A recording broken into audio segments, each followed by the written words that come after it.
So we're at the point in the season now where, Yankee fans, and I'm one of them, are getting really, really frustrated, and for a number of reasons. And honestly, there's plenty of blame to go around, from people on the field to the coaching staff to management and above.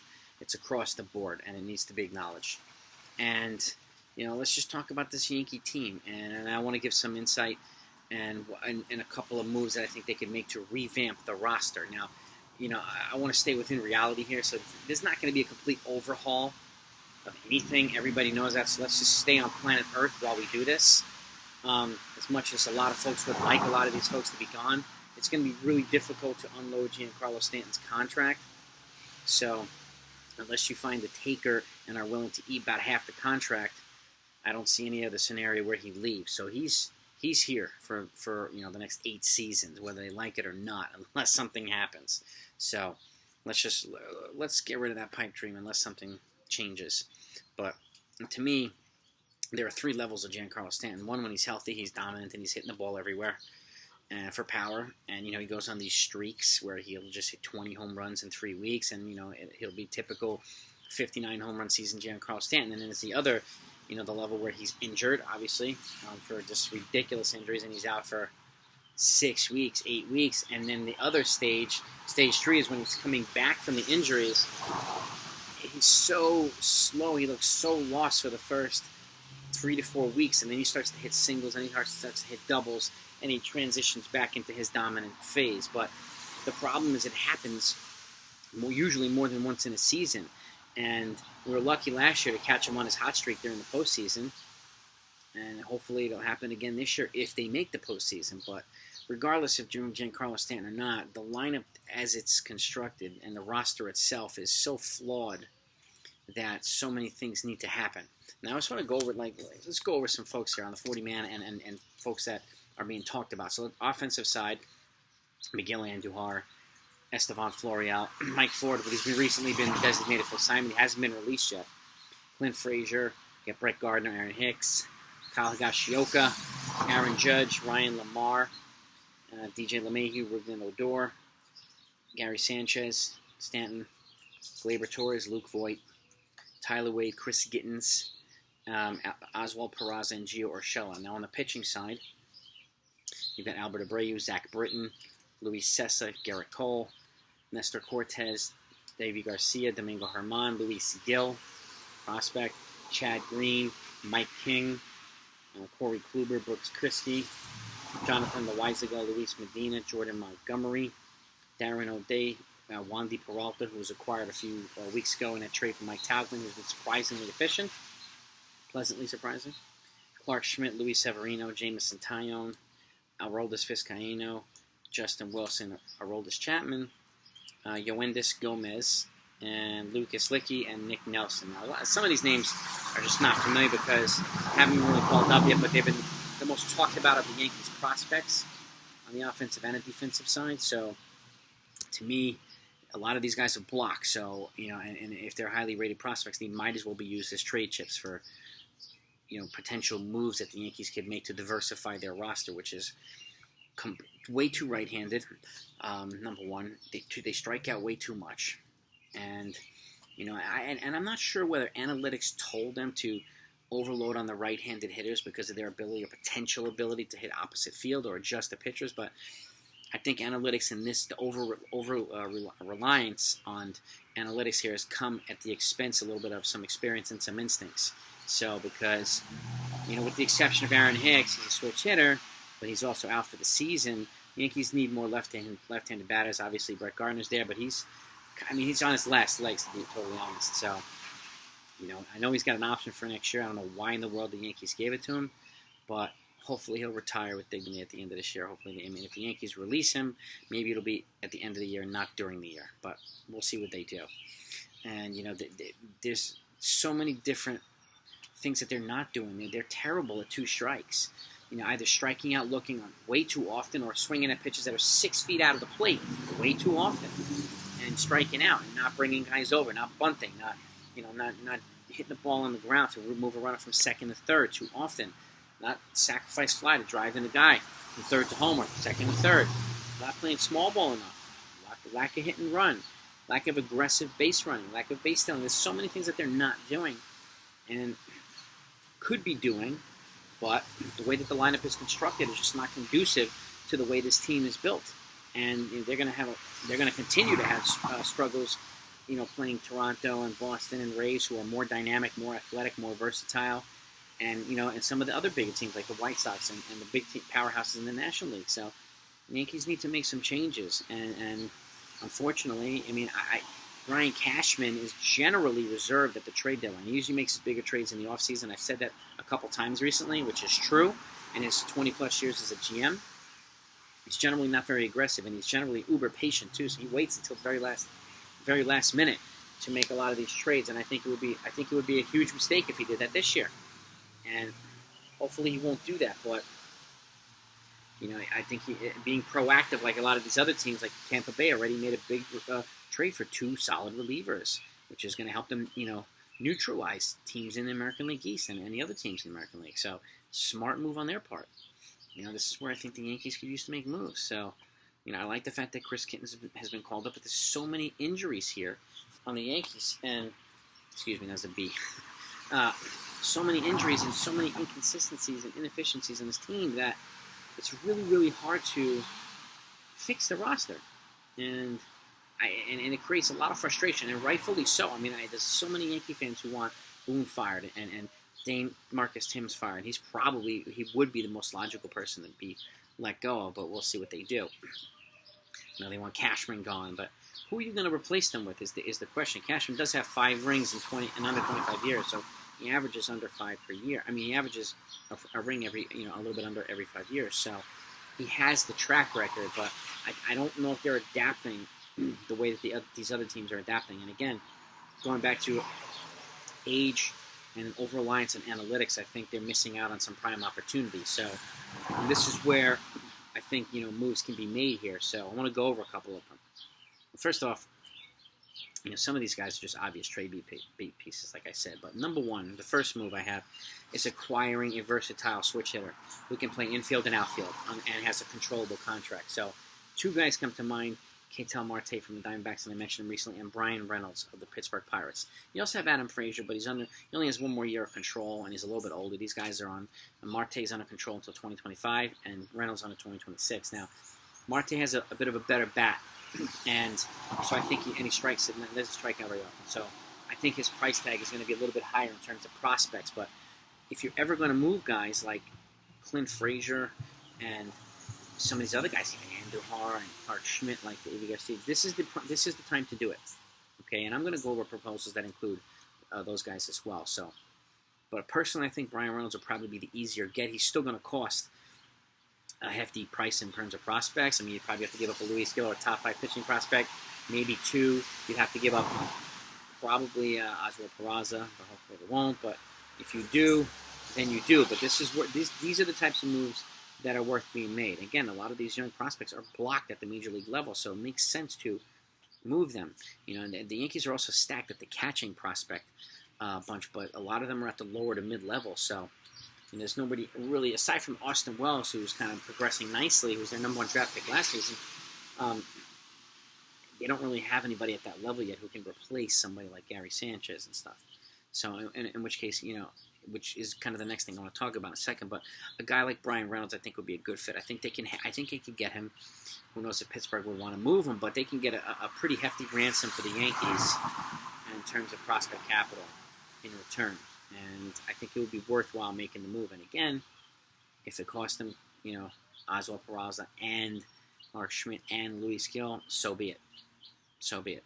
So I think anybody, with the exception of Jason Dominguez, the Martian, I think anybody's on the table. So I would like to keep Peraza if possible, but if they can't, they can't. These moves right here that I'm going to talk about, they're not like earth-shattering moves, and nothing. No amount of moves is going to completely overhaul the entire franchise roster, but these are moves that I think are all doable that will put the Yankees in the right trajectory, in a better trajectory than they are now, and set them up for future years. And that's why I'm kind of thinking about it. I'll do some crazy trade proposals later on, but I want to keep this on planet Earth here. So that one, acquiring again a switch hitter, a left-handed, a versatile switch hitter who can play infield and outfield Ryan Reynolds, I think, is the guy to get. If you can get Marte, but I think he'll cost a little bit more than Reynolds. Reynolds is also under control until 2026. And again, he's an upgrade over the backup infielders and backup outfielders that we have now. That's the way I look at it, too. And he gives the roster flexibility, okay, and the lineup flexibility. Number 2, giving Estevan Florio and this other guy, Trey Ambergate, who's been raking at them. Both of them are just really good bats. One's a righty, one's a lefty. That also means that you'd be moving on from guys like Brett Gardner and Clint Frazier. That'll come later, even though I did mention Gardner. Hicks is out for the entire season anyway, so now is the opportunity to try these 2 young guys. Trey Ambergate, outfielder, okay, and Estevan Florio, outfielder. Okay, versatile, good bat, good glove, and if you could put one in center and one in left, and have Tyler Wade back everybody up, there you go. Unless you're going to give Tyler Wade the starting center field job, and then put one of these guys in left and let the other guy be 4th outfielder, that's fine too. But I think both of these guys should be given a shot. They're at the higher level, and they're younger guys, and it just makes sense at this point to do this. Plus, they're cost-effective moves. It's not like you're going and getting $20 million a year pitcher, or a hitter, whatnot. I'm also doing these trades with it, keeping in mind the $210 million mandate that Hal Steinbrenner has for Brian Cashman. So any trade is going to represent that type of financial construct. Unless given otherwise, I'm not even going to waste my time with trades that are never going to happen. So that's move 2. Move 3 is acquiring a number 2 starter, like a legit number 2 starter. Now, personally, I think a left-hander is more ideal. Okay, in this scenario, I know we have Jordan Montgomery, but he's kind of not progressing the way we thought he would. I know some folks thought he was going to be the next Andy Pettit. Hasn't really happened yet, and he's several years removed from Tommy John. He's reliable now, so we'll take that. But I think a legitimate number 2 to plug in behind Cole while Luis Severino comes back gradually from Tommy John surgery, and then adding those other guys in rotation. And now the guy I'm talking about, okay, is Max Fried from the Atlanta Braves. Now this is where Clint Frazier and Davey Garcia would head a package for this guy. Both of them and another prospect. And I don't know if that'll be enough to get it done, but this is a legitimate number 2. He's on a team control until 2025. And again, if you have Cole, Fried, then Severino, then you have Domingo Germán, and then you have, Montgomery, and then, Taillon too. Keep in mind too, Kluber's not guaranteed after this year, and Taillon's not guaranteed after next year. So he has an option. So after 2022, more than likely neither one of them are going to be here. So we got to have a guy at this level who's going to be more a reliable option to put in that rotation. Okay, I personally, if we got a Fried like this, then it doesn't make sense to bring Kluber back, even though he's been great. But again, now he's injured for 8 weeks. So my confidence level is high that it will probably happen again to some degree next year if they brought him back. So I like the way Taillon's progressing. He's kind of putting in innings now, as a lot of the other rotations are, and I do think the rotation is kind of playoff built, but bringing in a guy like this would make it super legit. So if there's a way they can, get him, pry him away, and leading a package with Davey Garcia, a controllable starter in return, and Clint Frazier, who could be a starting left fielder. And my logic behind that is with Marcell Ozuna's situation, we don't really know what's going to happen. He may go to jail, but I talked about Kris Bryant as an option, but Kris Bryant's going to be very expensive after this year, and he's older. Clint Frazier's 25 or 26, isn't a free agent until 2025. So, and I think he's prime for a change of scenery. And it disappoints me because I liked him from the start, but to me, he's the offensive version of Jabba Chamberlain. The Yankees have mismanaged him so poorly, just like they did Jabba Chamberlain, starting bullpen, and it kind of screwed up his progress. I think they did the same thing with Clint Frazier. So I think a change of scenery, sending him to a team like the Braves who can use a young, dynamic outfielder with a good bat, and I think he'd flourish in a new place because I think he's that good. But unfortunately, it's time. The Yankees haven't handled him properly, in my opinion. So, and it stinks to say it, but it's true. So, if there's a way you can get Max Fried with those 2 guys and some more, I would be all over it. The next move is calling up Kansas City and see if you can acquire Carlos Santana. Okay, a versatile first baseman who's also a switch hitter. I think bringing in 2 switch hitters would be a good idea. Number one reason I like Carlos Santana is because currently, and it's been this way for several years now, the Yankees are the worst team in baseball at 2 strikes on the offensive side. Carlos Santana represents one of the best 2-strike hitters in all of Major League Baseball every year. So he would be eating at one of their biggest problems. And again, he gives the lineup versatility. Voigt's not out. Voigt's been getting hurt consistently. I would even offer him in a trade to Kansas City and another prospect for Carlos Santana in return. And keep in mind, Voigt's got three more years of control too, so he would represent a more cost-effective option for Kansas City, a small market team, than Santana would. We'd be bringing back, assuming some of his salary this year and next year, because he's controlled through 2022. But to me, it would be a worthwhile move to make. So imagine that now you get somebody like Brian Reynolds, and then you get a Carlos Santana. The lineup is much more dynamic now, much more dynamic. So, and you can even extrapolate it into a bigger trade if you wanted to, and maybe get Danny Duffy or something like that. But my focus would be on Carlos Santana here as a trade, and I think the Yankees can possibly pull off a trade for him. Again, it would suck to see Luke Voigt go, or guys like Davey, or guys like Clint Frazier. But Davey and Clint, I can't really see them here long term. Luke Voigt, I could, but he keeps getting hurt. So maybe he could DH for the Royals and keep him off the field, which would kind of help his health, or alternate between DH and first base. But it's something worth investigating. And the last one would be moving either Chapman or Zach Britton in a trade to get some serious prospects in return. The only way I move both is if the Yankees are going to punt this year and kind of go for it next year. They can get prospects back for both of them. Chapman is one of the most dominant closers in baseball. He is the top guy right now this year, and he's been absolutely dominant and filthy, so they can get a pretty king ransom back for him, and I think he's got 2 more years of control. And Zach Britton also has an option for next year as well. I know he hasn't pitched yet, but he's on his rehab assignment now, and he's always on point with the Yankees. And he's had sub-2 ERAs and a low-2 ERA his entire tenure here with the Yankees. So he's another legit guy, and I think they can get a hefty batch of prospects back for him. But if they move Chapman, you could put Britton into the closer role and move O'Day up, and then you have more flexibility there too. And again, you can get a prospect haul back for Chapman. So that's the way I would, if they decide to do that. And moving one of them would not be punting on the World Series, or just punting on the year, because they have enough depth in the bullpen. And the bullpen's been filthy this year, been dominant. There's been some hiccups the last couple of weeks, but this team has been kind of led by their starting pitching, which has been surprisingly good, and their bullpen, which has been great. And their offense has been the problem. So the moves that I'm talking about here, you have 2 out of 3, 3 out of 5 represent offensive moves, and 2 of them represent pitching moves. So the weight is heavier on the pitching on the offensive side here, but if they can get a switch hitter, like let's just say they got Brian Reynolds, right, and then they call up Amber Gay and Florio, and they either release or DFA Brett Gardner or whatever, and they get a number 2 starter like Max Fried here, and they get a Carlos Santana here, and then you move. Say they move Chapman and they get a nice prospect haul in return, which can help replenish some of the depth that they're giving away in some of these trades in the system. And then it's a different looking Yankee team, more dynamic, more athletic, more versatile, and more payroll friendly too. You're assuming some of the contract, but you're also offsetting some contract too. So it's not going to be a huge, massive undertaking like acquiring somebody like Max Scherzer or Luis Castillo. His contract alone would be, all these guys combined almost. But you'd be offsetting Chapman's $17, $18 million salary right off the bat. So that would be a good move. And if there's a way in the planet that you move on from Giancarlo Stanton, even though I like him, he's a good guy, he's been a good clubhouse guy, a good teammate, I think the fit in New York is just not there.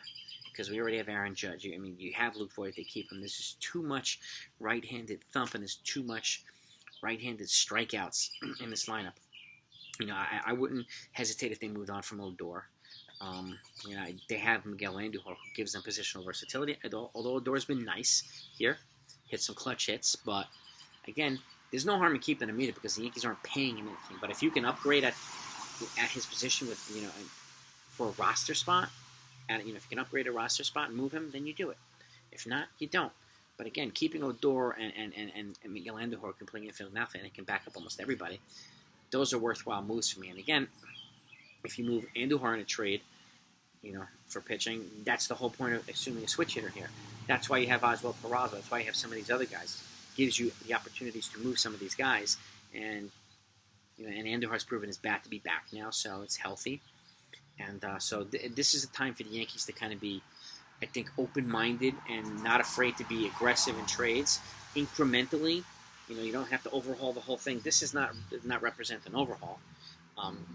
It does represent a couple of moves, yes, but I think these moves right here put the Yankees in a much better position this year and next year and the years after that. So you guys let me know what you think. What would you do right now to revamp the Yankees lineup?